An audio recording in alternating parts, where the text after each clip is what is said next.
आप जानते हैं दशहरे और माध्वाचार्य का क्या लिंक है? वास्तव में हनुमान जी ने रावण का अंत करने के लिए भगवान राम के साथ कई कारनामे दिखाए। उसी प्रकार से माध्वाचार्य ने भी अपने जीवन काल में बहुत सारे कारनामे दिखाए, क्योंकि दोनों ही थे पवन के अवतार।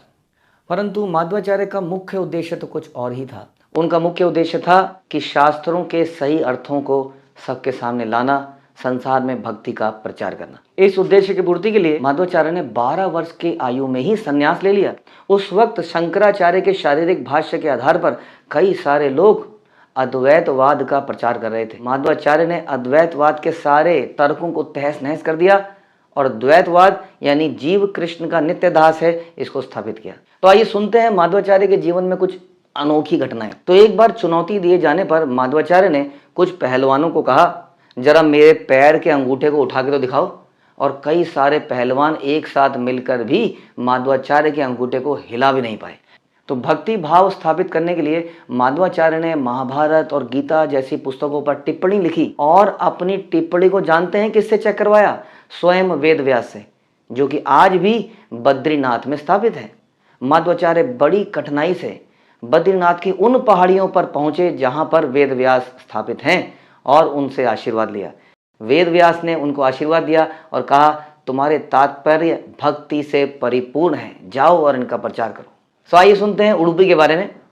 उडुपी के निकट में ही समुद्र के पास में एक बहुत बड़ा समुद्री जहाज बहुत सारा सामान लेके एक बार आ रहा था और अचानक से वहाँ पे एक समुद्री तूफान आ गया और कैप्टन ने घबरा कर वहाँ पर झंडा फहराया कि मुझे मदद की ज़रूरत है।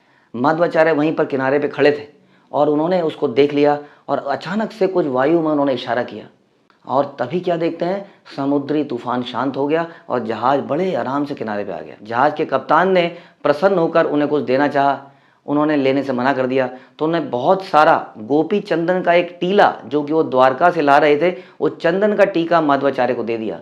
परंतु ये क्या, जैसे ही उन्होंने उस चंदन के टीके को हाथ लगाया, वो चटक गया और उसमें से निकले सुंदर उडुपी कृष्ण। परंतु एक और अद्भुत घटना ये हुई, 30-30 लोग मिलकर उन उडुपी कृष्ण को उठा कर ले जाने लगे, लेकिन फिर भी नहीं उठा पाए। तब माध्वाचार्य, जो भगवान के प्रिय भक्त थे, अकेले ही उडुपी कृष्ण को उठा के ले चले और एक सुंदर मंदिर में उनको स्थापित किया, जिसके दर्शन आज भी हम कर सकते हैं। जिस प्रकार भगवान राम ने रावण का अंत करके अंधकार या अज्ञानता का अंत किया था, उसी प्रकार माध्वाचार्य ने संसार से मायावाद और अद्वैतवाद का बहिष्कार करके भक्ति और द्वैतवाद की स्थापना करी। माध्वाचार्य की जय, विजयदशमी की जय।